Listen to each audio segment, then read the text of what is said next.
तो अभी बात करने वाले स्टैटिक प्रेशर टेस्ट के बारे में और साथ ही साथ मैनीफोल्ड गेज के बारे में भी बात करेंगे। अभी स्टैटिक प्रेशर टेस्ट हम लोग बेसिकली वीएसी पैनल पर करते हैं। जैसे कि मान लेते हैं हमारी जो ट्रेन है 2-3 दिन से ऑफ है, राइट। ट्रेन अगर हमारी 2-3 दिन से ऑफ है तो ऐसे केस में ट्रेन के सारे सब सिस्टम ऑफ हो गए। ट्रेन के अगर सारे सब सिस्टम ऑफ है तो ऐसे केस में हमें क्या करना होगा, ट्रेन जब स्टार्ट करेंगे तो स्टार्टिंग से पहले हमें कुछ टेस्ट करना होता है। जब भी हम लोग ट्रेन को मेन लाइन पे भेजते हैं तो मेन लाइन पे भेजने से पहले जो ट्रेन है उसमें कुछ टेस्ट करना होता है, और वो टेस्ट करने के बाद हमें ट्रेन की फिटनेस देना होता है। यह इंश्योर करना होता है कि हमारी ट्रेन ऑपरेशन के लिए फ़िट है या नहीं। अगर ट्रेन ऑपरेशन के लिए फ़िट नहीं होती है तो ऐसे केस में जो ट्रेन है उसे हम लोग मेन लाइन पर नहीं भेज सकते, पैसेंजर सर्विस के लिए नहीं भेज सकते, राइट। तो जैसे कि अगर हम लोग देखें स्टैटिक प्रेशर टेस्ट, जैसे कि मान लेते हैं हमने ट्रेन के सारे पैरामीटर्स को चेक किया, कंप्रेसर को चेक किया, फिर उसके बाद एसआईवी को चेक किया, फिर उसके बाद कन्वर्टर इन्वर्टर को चेक किया, फिर उसके बाद passenger announcement communication information system उसको चेक किया, हेडलाइट चेक किया, टेल लाइट चेक किया, फिर उसके बाद सारे सिस्टम को हमने चेक किया, डोर को हमने चेक किया, कपलर सिस्टम को चेक किया, ट्रेन के ब्रेक को चेक किया, राइट। सारी चीज़ों को हमने चेक किया, ट्रेन के ब्रेकिंग सिस्टम को चेक किया, राइट। सारी चीज़ों को हमने चेक किया, बट हमने वीएसी पैनल को चेक नहीं किया और ट्रेन मेन लाइन पे जाती है और ट्रेन में जो एसी की जो कूलिंग होती है वो कम होती है। तो क्या ये डिज़ायरेबल है? ऑब्वियसली ये डिज़ायरेबल नहीं है। वीएसी की कूलिंग अगर कम होगी तो ऐसे केस में जो पैसेंजर है उनका जो एक्सपीरियंस होगा ट्रेन में राइड करने का बहुत ख़राब होगा, पैसेंजर्स अनकंफर्टेबल फील करेंगे और अल्टीमेटली ये क्या करेगा, पूरे सिस्टम को इम्पैक्ट करेगा। तो अल्टीमेटली जो ट्रेन हम लोग जो चला रहे पूरे सिस्टम में उसका रीज़न क्या है कि पैसेंजर को अच्छी से अच्छी सर्विस दे सके। अगर पैसेंजर ही हमारी सर्विस से अगर कंफर्टेबल नहीं है, सेटिस्फाई नहीं है, तो ऐसे केस में हमारा जो सिस्टम है वो चला के मतलब नहीं है, राइट। तो यही रीज़न की वजह से पैसेंजर सर्विस के लिए अगर हम लोग देखें, पैसेंजर के कंफर्टनेस के लिए ट्रेन में 2 मोस्ट इंपॉर्टेंट थिंग है। पहला है हमारा वीएसी सिस्टम, उसकी कूलिंग, और दूसरा ट्रेन कितनी मतलब स्मूथ चल रही है वो। ये 2 मोस्ट इंपॉर्टेंट चीज़ है जो कि पैसेंजर के कंफर्टनेस के लिए रिस्पॉन्सिबल है, राइट। तो यहाँ पर हमें बात करना है स्टैटिक प्रेशर टेस्ट के बारे में। जैसे हमने बात किया ट्रेन अगर हमारी लंबे समय से अगर ऑफ होती है, बहुत टाइम से ऑफ होती है, 2-3 दिन से, तो ऐसे केस में हम लोग एक टेस्ट परफॉर्म करते हैं ट्रेन के वीएसी पैनल के ऊपर, कंपोनेंट के ऊपर, जिसे बोला जाता है static pressure test. Static pressure test में हम लोग यह इंश्योर करते हैं कि ट्रेन के जो वीएसी में सारे जो कंपोनेंट्स हैं वो नॉर्मल है या नहीं। अगर कुछ एबनॉर्मलिटीज़ अगर पाई जाती है तो ऐसे केस में जो एबनॉर्मलिटीज़ होगी उसे हमें रेक्टिफाई करना होगा, अदरवाइज ट्रेन में जो कूलिंग होगी वो इम्प्रॉपर होगी, सफिशिएंट नहीं होगी। तो यहाँ पर अभी पहला बात कर लेते हैं मैनीफोल्ड गेज के बारे में। तो जो मैनीफोल्ड गेज होता है हमें कुछ इस तरीके से दिखाई देता है। मैनीफोल्ड गेज और जो वीएसी जो पैनल है उसके लिए हम लोग सारे जो इक्विपमेंट जो यूज़ करते हैं, जैसे कि मैनीफोल्ड गेज हो गया, स्वाइंकी टूल हो गया, फिर उसके बाद हमारे पास प्लायर होता है, फिर उसके बाद हमारे पास गैस चार्ज करने के लिए हमारे पास सिलेंडर होता है, फिर उसके बाद हमारे पास अलग अलग टूल्स होता है। तो सारे टूल्स के बारे में भी हम लोग बात करेंगे। तो यहाँ पर ये कुछ इस तरीके से हमने लगा के कंसिडर किया है मैनीफोल्ड गेज। मैनीफोल्ड गेज हमें कुछ इस तरीके से दिखाई देता है। मैनीफोल्ड गेज में 2 गेजेस होते हैं, एक रेड कलर का गेज होता है, दूसरा होता है ब्लू कलर का गेज। जो रेड कलर का जो गेज होता है वो हाई प्रेशर को शो करता है और जो ब्लू कलर का जो गेज होता है लो प्रेशर को शो करता है। और फिर उसके बाद मैनीफोल्ड गेज में हमें कुछ इस तरीके से 3 मतलब वो मिलते हैं, क्या पोर्ट मिलते हैं, कुछ इस तरीके से 3 हमें केबल्स मिलते हैं, 1, 2 और 3। तो यहाँ पर ये इसको हम लोग केबल नहीं बोल सकते, ना ही पोर्ट बोल सकते, इसको हम लोग बोल सकते हैं कुछ इस तरीके से, मतलब हमें सिस्टम मिलता है। कुछ इस तरीके से हमें पाइप्स मिलते हैं। यहाँ पर एक पाइप होता है, दूसरा जो पाइप होता है यहाँ पर, और तीसरा जो पाइप होता है यहाँ पर। ये दोनों जो पाइप होता है, ये वाला और ये वाला, किसके लिए होता है, आउटपुट के लिए। और जो बीच वाला जो पाइप है ये किसके लिए होता है, इनपुट के लिए, इनपुट के लिए। और यहाँ पर आजू बाजू क्या लगा होता है, नोब हैंडल। यहाँ पर नोब हैंडल, यहाँ पर नोब हैंडल, कुछ इस तरीके से क्या लगा होता है, नोब हैंडल लगा होता है। अभी यहाँ पर ये वाला जो एंड होता है इसको हम लोग किसके साथ कनेक्ट करते हैं, सिस्टम के साथ कनेक्ट करते हैं जिसका प्रेशर हमें चेक करना है। मान लेते हैं जो कंप्रेसर है उसका प्रेशर हमें चेक करना है, तो जो नीचे वाला जो एंड होगा उसको हम लोग कंप्रेसर के साथ लगाएंगे और जो प्रेशर होगा उसको चेक करेंगे। 2 तरीके का प्रेशर होता है, सक्शन प्रेशर होता है, डिस्चार्ज प्रेशर होता है। सक्शन प्रेशर, जो डिस्चार्ज प्रेशर होता है ये हाई होता है हमेशा, और जो सक्शन प्रेशर होता है कभी ये लो होता है, कभी हाई होता है, बट जो डिस्चार्ज प्रेशर होता है हाई होता है हमेशा। यहाँ पर अगर हम लोग देखें, जैसे कि हमने बात किया 2 गेजेस मिलेंगे, एक ब्लू कलर का गेज होता है और रेड कलर का गेज होता है। जो रेड कलर का जो गेज होता है हमें इंडिकेट करता है हाई प्रेशर, और जो ब्लू कलर का जो गेज होता है वो हमें इंडिकेट करता है लो प्रेशर, राइट। तो ये हमने प्रेशर गेज के, मैनीफोल्ड गेज के बारे में बात किया। एसी में अगर हम लोग देखें, in AC first we need to check static pressure. AC में सबसे पहले हमें स्टैटिक प्रेशर चेक करना होता है। Static pressure is the pressure when all the component of VAC remain of. जो स्टैटिक प्रेशर होता है ये ऐसा प्रेशर होता है जब सारे कंपोनेंट वीएसी के ऑफ होते हैं। मतलब जब वीएसी पैनल पूरी तरीके से ऑफ होगा, सारे कंपोनेंट पूरी तरीके से ऑफ हो गए, और तभी हमें जो चेक करने पर प्रेशर जो मिलेगा उसे बोला जाता है स्टैटिक प्रेशर। अब ये जो स्टैटिक प्रेशर होता है इसको हम लोग कहाँ पर देखते हैं, दोनों गेज में देखते हैं। यहाँ पर ये वाला गेज और ये वाला गेज, दोनों गेज में हम लोग क्या देखते हैं, स्टैटिक प्रेशर। तो यहाँ पर ये दोनों गेज में हम लोग देखते हैं स्टैटिक प्रेशर। अगर दोनों गेज में, यहाँ पर ये हाई प्रेशर गेज और लो प्रेशर गेज, दोनों में जो स्टैटिक प्रेशर की जो रीडिंग है वो क्या होना चाहिए, सेम होना चाहिए, राइट। जैसे कि just as a rough example मान लेते हैं, जो हाई प्रेशर गेज है इसमें जो स्टैटिक प्रेशर है, just as a rough example consider कर रहे हैं, 6 बार बता रहा है, और जो लो प्रेशर है इसमें कितना बता रहा है, -6 बार बता रहा है। तो यहाँ पर अगर हम लोग देखें जो स्टैटिक प्रेशर है वो क्या है, वो सेम है, राइट। बट अगर स्टैटिक प्रेशर सेम नहीं होता, एक में 6 बार और दूसरे में 2 बार बता रहा है, राइट, तो ऐसे केस में अगर हम लोग देखें इसका मतलब कुछ ना कुछ प्रॉब्लम है हमारे सिस्टम में। If static pressure is not same in both the gauges, अगर दोनों गेज में स्टैटिक प्रेशर अगर सेम नहीं है तो इसका मतलब कुछ ना कुछ प्रॉब्लम है हमारे सिस्टम में। क्या प्रॉब्लम है, इधर compressor read valve problem, clogging problem, मतलब जो कंप्रेसर है उसका जो वाल्व है उसमें कुछ प्रॉब्लम हो सकती है, क्लॉगिंग प्रॉब्लम हो सकती है, मतलब जो कंप्रेसर में दो जो लाइन होते हैं, सक्शन लाइन, डिस्चार्ज लाइन, उसमें कुछ प्रॉब्लम हो सकती है, उसमें कुछ प्रॉब्लम हो सकती है, या तो सक्शन लाइन में या फिर डिस्चार्ज लाइन में, राइट। या जो थर्मल एक्सपांशन वाल्व है इसमें कुछ प्रॉब्लम हो सकती है, थर्मल एक्सपांशन वाल्व में क्लॉगिंग हो सकती है। क्लॉगिंग मतलब थर्मल एक्सपांशन वाल्व कहीं से मतलब ब्लॉक हो सकता है, थर्मल एक्सपांशन वाल्व में रेफ्रिजरेंट का जो फ्लो है वो बराबर से नहीं हो रहा है। इधर रिसीवर ड्रायर क्लॉगिंग, या फिर जो रिसीवर ड्रायर है वो क्लॉग हो सकता है, रिसीवर ड्रायर फॉल्टी हो सकता है। रिसीवर ड्रायर जैसे कि हमने बात किया था, जो ड्रायर होता है क्या करता है, जो रेफ्रिजरेंट में जो इम्प्योरिटी मॉइस्चर कंटेंट्स जो होते हैं उसे निकालने का काम करता है।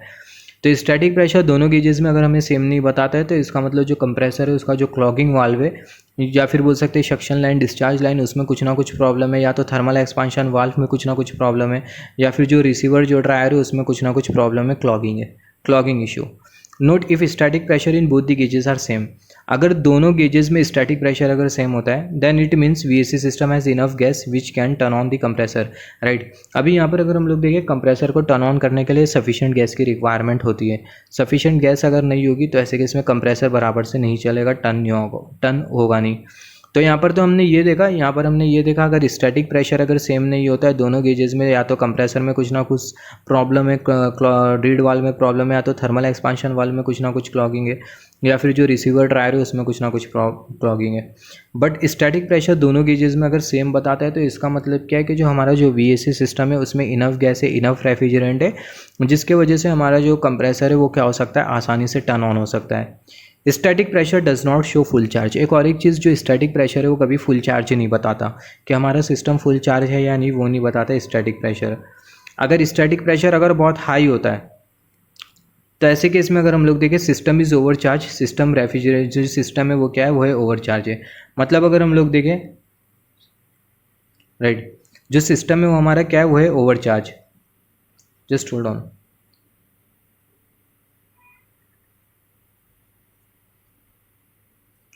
तो अगर स्टैटिक प्रेशर अगर बहुत हाई होता है तो इसका मतलब जैसे हमने बात की स्टैटिक प्रेशर अगर बहुत हाई होता है, जैसे जस्ट एज रफ एग्जांपल मान लेते हैं 60 बार 70 बार, ऐसे just as a rough example, इसको हम लोग प्रैक्टिकल वैल्यू से कंपेयर नहीं कर सकते। तो अगर स्टैटिक प्रेशर अगर बहुत हाई होता है तो ऐसे केस में जो सिस्टम है उसमें इनफ रेफ्रिजरेंट है, मतलब ओवर चार्ज रेफ्रिजरेंट है, मतलब सिस्टम में जो रेफ्रिजरेंट है वो बहुत ज़्यादा है। अभी यहाँ पर अगर हम लोग देखें टेस्ट इन वीएसी में हम लोग अलग अलग टेस्ट करते हैं, जैसे कि लीकेज टेस्ट हो गया, स्टैटिक प्रेशर टेस्ट हो गया, सोलोनाइड वाल्व टेस्ट हो गया, राइट। तो ये सब भाई क्या अलग अलग टेस्ट है हमारे वीएसी में। अभी ये सोलोनाइड वाल्व को हम लोग कैसा टेस्ट करते हैं, यहाँ पर अगर हम लोग देखें सोलोनाइड वाल्व, जैसे कि हमने बात किया था, जो सोलोनाइड वाल्व होता है ये करता क्या है, बेसिकली जो रेफ्रिजरेंट है उसे बैक फ्लो नहीं होने देता कंप्रेसर में जब हमारा एंटायर सिस्टम ऑफ होता है। तो जो सोलोनाइड वाल्व है इसको चेक करने का एक प्रोसेस होता है जिसे बोला जाता है मैग्नेटाइजेशन प्रोसेस। और मैग्नेटाइजेशन प्रोसेस में हम लोग क्या करते हैं, सोलोनाइड वाल्व को हम लोग सप्लाई प्रोवाइड करते हैं उसके कॉन्टैक्ट पर सप्लाई प्रोवाइड करने के बाद अगर सोलोनाइड वाल्व में अगर मैग्नेटाइजेशन बन रहा है तो इसका मतलब जो सोलोनाइड वाल्व है वो सही है। अगर मैग्नेटाइजेशन नहीं बन रहा है तो इसका मतलब सोलोनाइड वाल्व फॉल्टी है। फिर उसके बाद अगर हम लोग देखें, जैसे कि हमने बात किया solenoid valve test, leakage test में हम लोग क्या करते हैं, बेसिकली हम लोग लीक चेक करते हैं, लीकेज चेक करते हैं, किसके अक्रॉस चेक करते हैं, जैसे कि इवेपोरेटर कॉइल हो गया, कंडेंसर कॉइल हो गया, उसके अक्रॉस हम लोग लीकेज चेक करते हैं। तो उसके लिए हम लोग क्या करते हैं, बेसिकली जो वाटर बबल होता है, वाटर सोप का जो मिक्सचर होता है उसको हम लोग हमारे सिस्टम जो कॉइल है जहाँ पे भी लीकेज टेस्ट करना है, तो जस्ट एज अ एग्जांपल मान लेते हैं जो थर्मल एक्सपांशन वाल्व है उसके जस्ट बाजू लीकेज टेस्ट करना है। तो जो थर्मल एक्सपांशन वाल्व है उसके जस्ट बाजू क्या करेंगे, वाटर सोप का हम लोग मतलब स्प्रे डालेंगे। स्प्रे डालने के बाद अगर बबल अगर वहाँ से निकल रहा है, बबल का फॉर्मेशन हो रहा है, तो इसका मतलब वहाँ पर लीकेज है, रेफ्रिजरेंट वहाँ से लीक हो रहा है।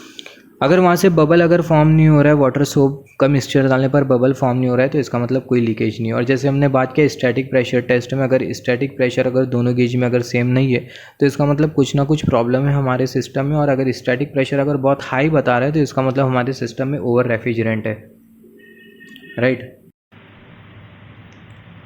जैसे कि हमने बात किया, अगर स्टैटिक प्रेशर अगर बहुत हाई होता है तो इसका मतलब हमारे सिस्टम में जो रेफ्रिजरेंट है वो क्या है, सिस्टम में जो रेफ्रिजरेंट है वो ओवर चार्ज है, या फिर जो सिस्टम में जो गैस जो चार्ज की गई है वो बहुत ज़्यादा चार्ज की गई है।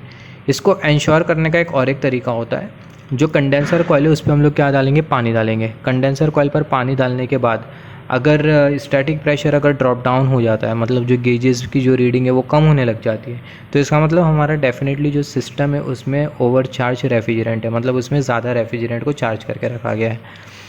अभी हमें क्या करना है, अभी हमें बेसिकली जो रेफ्रिजरेंट होगा उसे हमें क्या करना होगा, उसे हमें बेसिकली रिकवर करना होगा, जो गैस होगी उसे हमें रिकवर करना होगा गैस रिकवरी प्रोसेस के थ्रू।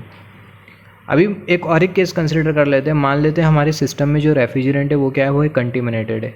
ये हम लोग कैसा पता करेंगे, तो जो एसी का जो कंप्रेसर होगा उसको हम लोग क्या करेंगे, टर्न ऑफ कर देंगे। और जो मैनिफोल्ड गेज है उसमें जो नीडल है अगर वो ग्रेजुअली अगर मूव हो रही है और लो रीडिंग शो कर रही है, तो इसका मतलब जो रेफ्रिजरेंट है वो कंटेमिनेटेड है हमारे सिस्टम में। साथ ही साथ जो रेफ्रिजरेंट है वो कंटेमिनेट है या नहीं, इसको हम लोग देख सकते हैं with the help of side glass also. अब यहाँ पर अगर हम लोग देखें कंडेंसर के across, air flow across condenser के अक्रॉस अगर एयर फ्लो अगर कम हो रही है, तो ऐसे केस में हमें क्या करना होता है, जो फिन्स है वो हमें क्लीन करना होता है, और जो कंडेंसर है उसके ऊपर हमें थोड़ा वाटर डालना होता है, राइट। तो ये सब हम लोग बेसिकली मेंटेनेंस वर्क में करते हैं, जिसके बारे में हमने डिस्कशन किया है। फिर और कुछ पॉइंट हम लोग नोट डाउन कर लेते हैं। अगर स्टैटिक प्रेशर अगर लो बता रहा है, अब तक के हमने क्या क्या डिस्कस किया, अब तक के हमने ये डिस्कस किया, अगर स्टैटिक प्रेशर अगर दोनों गेजेस में अगर सेम नहीं है तो ऐसे केस में ये सारी चीज़ें हो सकती है। अगर स्टैटिक प्रेशर दोनों गेजेस में अगर सेम है तो इसका मतलब इनफ रेफ्रिजरेंट है हमारे सिस्टम में, कंप्रेसर ऑन हो सकता है। बट अगर स्टैटिक प्रेशर अगर बहुत ज़्यादा होता है तो इसका मतलब सिस्टम में जो रेफ्रिजरेंट है वो क्या है, वो है ओवरचार्ज। बट अगर स्टैटिक प्रेशर अगर लो होता है तो ऐसे केस में क्या होगा, अगर स्टैटिक प्रेशर अगर लो होता है तो ऐसे केस में क्या हो सकता है, जो थर्मल एक्सपांशन वाल्व है इसमें क्लॉगिंग प्रॉब्लम हो सकती है, राइट। जो इवेपोरेटर कॉइल है इसे बेसिकली कूलिंग कॉइल भी बोला जाता है, और जो थर्मल एक्सपांशन वाल्व होता है बेसिकली इवेपोरेटर कॉइल के इनलेट में लगा होता है। तो अगर स्टैटिक प्रेशर अगर लो बता रहा है तो इसका मतलब जो थर्मल एक्सपांशन वाल्व है उसमें कुछ क्लॉगिंग प्रॉब्लम हो सकती है।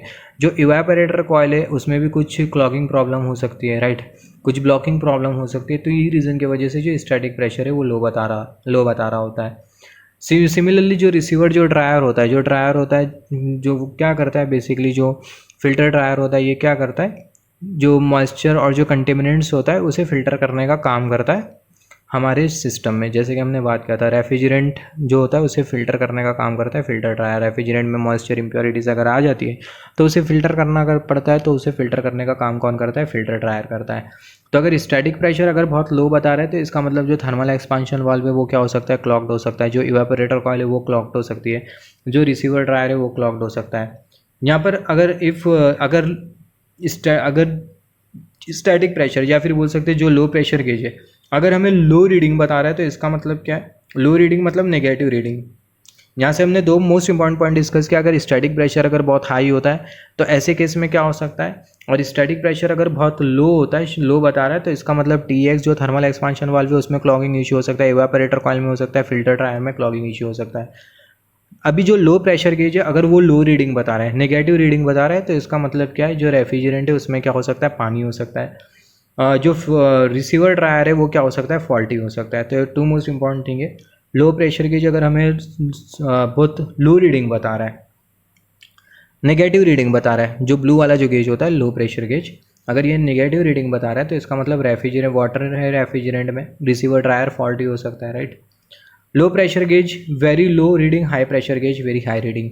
अब ये लो प्रेशर गेज बहुत लो रीडिंग बता रहा है और जो हाई प्रेशर गेज है वो बहुत हाई रीडिंग बता रहा है। तो इसका मतलब जो रेफ्रिजरेंट है वो क्या हो सकता है, इम्प्रॉपर हो सकता है। Improper circulation refrigerant, improper circulation from condenser and compressor. तो ये भी मोस्ट इंपॉर्टेंट है। अगर लो प्रेशर अगर हमें बहुत लो बता रहा है और हाई प्रेशर हमें बहुत हाई बता रहा है, तो इसका मतलब जो रेफ्रिजरेंट का जो सर्कुलेशन है वो इम्प्रॉपर है। कहाँ पे, कंप्रेसर और कंडेंसर में जो रेफ्रिजरेंट का जो सर्कुलेशन है वो इम्प्रॉपर है। सिमिलरली अभी इसका इन्वर्स, लो प्रेशर बहुत हाई बता रहा है और जो हाई प्रेशर है बहुत लो बता रहा है। तो इसका मतलब क्या है कि जो कंप्रेसर है वो फॉल्टी हो सकता है, compressor faulty, not working properly. जो कंप्रेसर का जो वाल्व है वो उसमें कुछ ना कुछ डिफेक्ट हो सकता है। तो ये बहुत इंपॉर्टेंट पॉइंट्स है जो कि हमें कंसिडर करना होता है जब हम लोग स्टैटिक प्रेशर टेस्ट कर रहे होते हैं। तो ये 3 मोस्ट इंपॉर्टेंट पॉइंट है। अगर स्टैटिक प्रेशर अगर बहुत कम होता है, स्टैटिक प्रेशर अगर बहुत हाई होता है, स्टैटिक प्रेशर अगर बहुत कम होता है, तो इसका मतलब इवेपोरेटर कॉइल में क्लॉगिंग है, थर्मल एक्सपेंशन वाल्व में क्लॉगिंग हो सकती है, रिसीवर ड्रायर में क्लॉगिंग हो सकती है।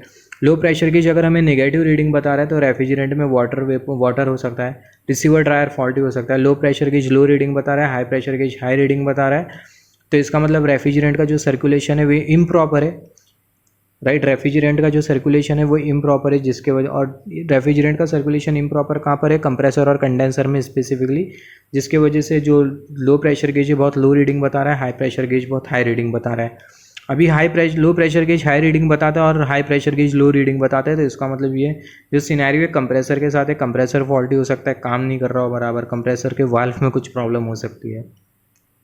तो यही होता है बेसिकली स्टैटिक प्रेशर टेस्ट, जिसमें कुछ पैरामीटर्स होते हैं जो कि हमें इंश्योर करना होता है ट्रेन को मेन लाइन पे भेजने से पहला।